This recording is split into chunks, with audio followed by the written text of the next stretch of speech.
Halo semuanya, selamat pagi. Kembali lagi pada hari ini kita belajar pelajaran IPA ya. Nah, kali ini kita membahas mengenai masih tentang keanekaragaman makhluk hidup.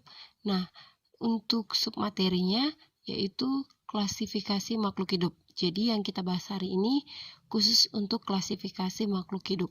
Nah, kita langsung aja. Oke. Nah, klasifikasi makhluk hidup itu merupakan kegiatan pengelompokan makhluk hidup menjadi golongan tertentu berdasarkan perbedaan dan persamaan cirinya. Nah, untuk pengklasifikasian makhluk hidup pertama itu berawal dari 2 kingdom. Lalu berkembang menjadi 3 kingdom, 4, 5, dan pada akhirnya 6 kingdom. Tapi di sini yang biasanya kita gunakan itu 5 atau 6. Oke. Dan pada hari ini yang akan saya bahas itu di 5 kingdom. Oke, yang untuk 2 kingdom itu dibedakan menjadi plantae dan animalia. Berarti itu hanya dibedakan antara tumbuhan dan hewan. Nah, kalau untuk 3 kingdom, dia itu dipecah lagi menjadi monera, plantae, dan animalia. Nah, untuk 4 kingdom menjadi fungi. Fungi itu artinya jamur ya. Lalu monera, plantae, dan animalia. Untuk 5 kingdom itu menjadi fungi, monera, protista, plantae, dan animalia. Lalu untuk 6 kingdom yang dipecah di sini adalah si monera menjadi eubacteria dan archaebacteri, lalu protista, fungi, plantae, dan animalia. Oke, kita langsung aja ke klasifikasi 5 kingdom. Nah, di sini pencetus dari 5 kingdom itu adalah si Robert H. Whittaker pada tahun 1969. Nah, dia membagi menjadi plantae, yaitu si tumbuhan, lalu animalia hewan, fungi itu jamur, monera itu berarti organisme bersel satu, lalu protista. Oke, nah langsung aja kita bahas pertama yaitu kingdom plantae. Oke, nah kingdom plantae itu terbagi 3, yaitu yang pertama Pteridophyta atau tumbuhan paku. Biasanya kita bilangnya tumbuhan paku. Nah, tumbuhan paku ini terbagi menjadi beberapa bagian, beberapa jenis, yaitu tumbuhan paku purba, lalu Lycopsida, Sphenopsida, Pteropsida, dan tumbuhan paku berdaun makrofil atau berdaun lebar. Oke, yang kedua itu ada namanya Bryophyta atau lumut. Nah, lumut ini terbagi menjadi 3, yaitu ada lumut hati, lumut tanduk, dan lumut daun. Lalu berikutnya itu Spermatophyta, yaitu tumbuhan berbiji. Nah, dia nanti akan terbagi 2, yaitu berbiji terbuka atau disebut dengan gymnospermae, dan berbiji tertutup atau disebut angiospermae. Nah, kita bahas yang pertama yaitu si Bryophyta atau lumut. Nah, lumut memiliki ciri-ciri pertama dia akan hidup di tempat yang lembab. Oke, kita sering melihat lumut ya. Itu biasanya tuh di batu, di tanah, atau di kayu, di mana tempat-tempat itu harus berada di tempat yang lembab. Oke, lalu yang kedua, dia itu memiliki klorofil. Nah, berarti kalau punya klorofil artinya dia bisa membentuk makanannya sendiri ya. Berarti jenisnya dia termasuk dalam autotrof. Nah, lalu dia tidak memiliki akar, daun, dan batang yang sejati. Jadi yang kamu lihat tuh daun itu bukan daun sejatinya. Oke, arti sejati itu berarti nggak sesungguhnya gitu. Nah, lalu pada umumnya ukuran dia itu kecil untuk si ciri-ciri Bryophyta atau lumut. Nah, ini dia merupakan metagenesis dari si lumut. Metagenesis ini maksudnya siklus hidupnya. Oke, siklus hidupnya berawal dari spora.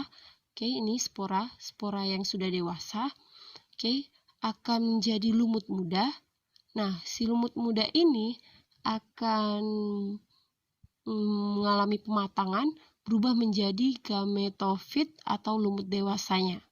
Nah, lumut dewasa dia akan memiliki reproduksi seksual, yaitu si archegonium yang menghasilkan sel telur dan juga antheridium menghasilkan spermatozoid. Nah, ketika sel telur dan spermatozoid menyatu atau bertemu, dia akan menghasilkan zigot. Nah, zigot ini akan berubah menjadi sporogonium atau sporofit, di mana sporofit akan menjadi sporangium dan sporangium akan menjadi spora dewasa, dan spora dewasa akan kembali lagi mengalami siklus yang tadi sudah saya jelaskan. Jadi dia akan balik lagi gitu. Oke, setelah jadi sporangium akan balik lagi ke atas sini. Oke, menjadi spora dewasa lalu ke lumut muda lagi. Oke, sampai situ udah paham ya untuk metagenesis lumut. Oke. Nah, kita lanjut untuk Pteridophyta atau tumbuhan paku. Nah, pertama, tumbuhan paku itu memiliki ciri-ciri hidup di tempat yang lembab. Oke, hidup di tempat lembab. Lalu memiliki akar, daun, dan batangnya sejati. Oke. Nah, dia memiliki ukuran yang bervariasi. Ada yang besar, ada yang kecil. Nah, dia tidak akan menghasilkan bunga, melainkan tumbuhan paku ini akan menghasilkan spora. Nah, si spora inilah yang akan menjadi yang mengalami namanya metagenesisnya. Oke.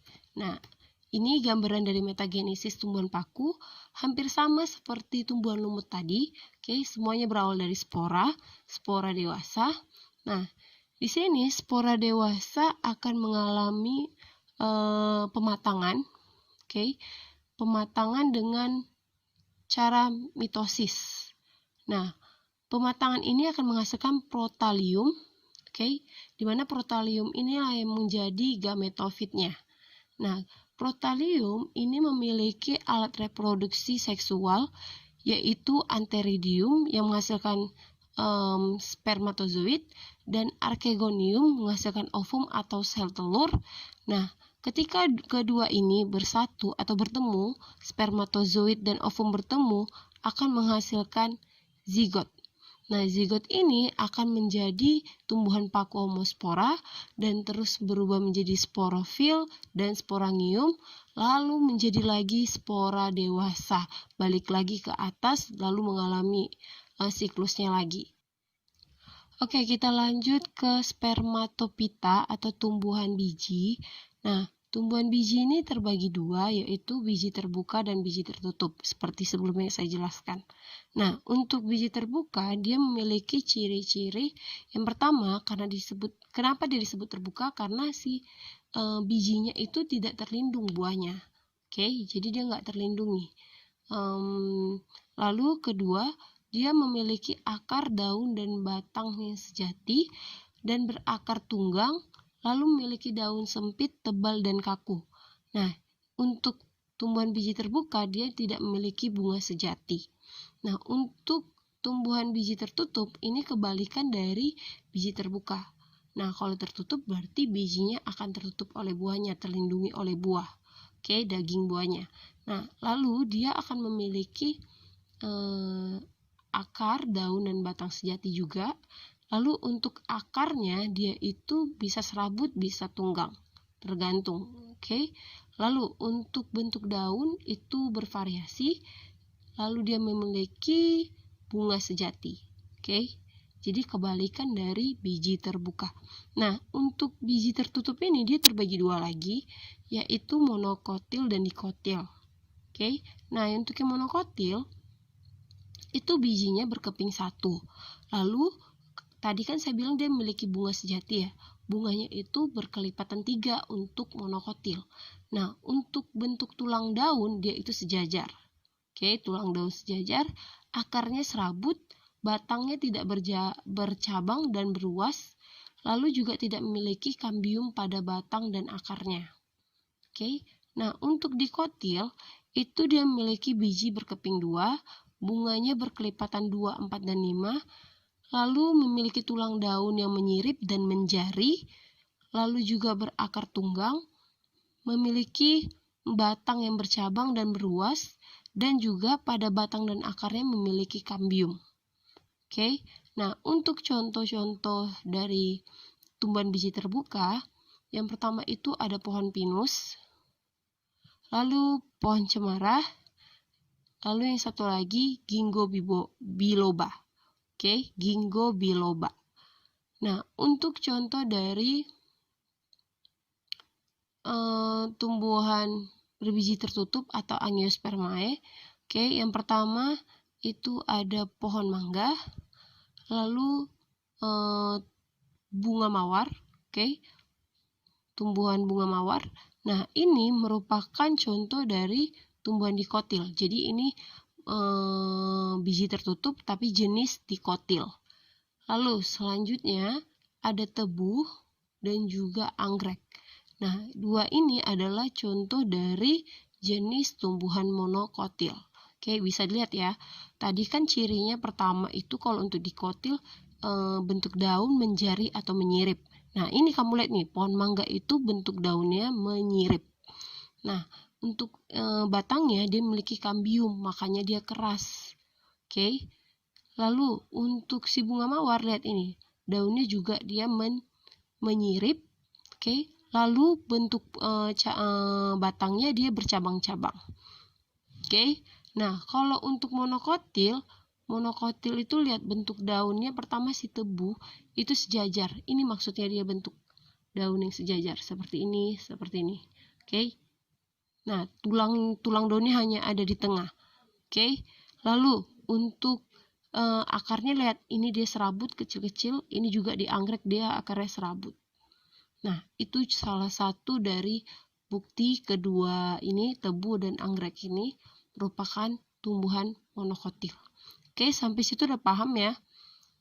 Untuk contoh dari tumbuhan dikotil dan tumbuhan monokotil, kamu bisa explore lagi melalui internet, oke, atau di buku bacaan kita. Nah, kita langsung aja ke tugasnya. Ini tugasnya kamu bisa lihat di buku kuadra IPA kita pada halaman 30, aktivitas 311. Nah, kamu di sini cukup kerjakan soal nomor 1 dan 2. Hanya melengkapi bagan dari metagenesis tumbuhan paku dan lumut. Hanya itu aja. Nah, untuk yang tidak memiliki buku, saya lampirkan sebenarnya di sini foto dari tugasnya, yaitu bagan tersebut. Tapi kalau kurang jelas, kamu harus lihat lagi untuk ke bukunya. Oke, jadi ini sedikit kurang jelas sebenarnya gambarannya, tapi kalau kamu punya buku, sebaiknya kamu lihat aja di buku. Oke, di halaman 30, aktivitas 311, kerjakan cukup nomor 1 dan nomor 2. Hanya 2 ini saja. Oke, nah kamu cukup melengkapi yang ini, si X, si Y, lalu yang ada tanda titik-titik ini. Oke, ada titik-titik ini, berarti nanti kamu terus mengisi sekitar 7. 1, 2, 3, 4, 5, 6, 7. Jadi ada 7 yang harus kamu isi. Oke, kamu kerjakan ini di kertas lembar, dikumpulkan di hari Sabtu, jangan lupa buat nama dan tanggal. Serta materi yang saya sampaikan hari ini harus kamu buat catatannya. Oke, sekian dari saya materinya untuk hari ini. Jadi materi kita hari ini cukup hanya untuk mengenai kingdom Plantae. Nanti kita lanjutkan lagi ke kingdom yang lainnya. Oke, atas perhatiannya saya ucapkan terima kasih. Selamat pagi semuanya.